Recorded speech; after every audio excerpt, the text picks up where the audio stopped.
Look who's awake. Welcome to the world, my friend. My experiment, it worked. You mean our experiment? It did indeed.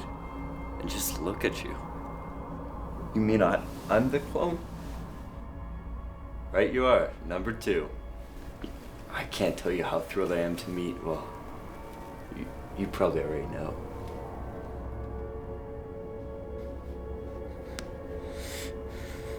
Well, I just need to run some tests, ask you a few questions. Hold on. This is wrong. What is it? I didn't realize it would feel this way. Are you in any pain? What's wrong? What have you done? What we have done? What we have always dreamed of? There is no we. You created me. You are James Abbott, so who am I? You're the only living clone in human history. Do you not see how amazing that is?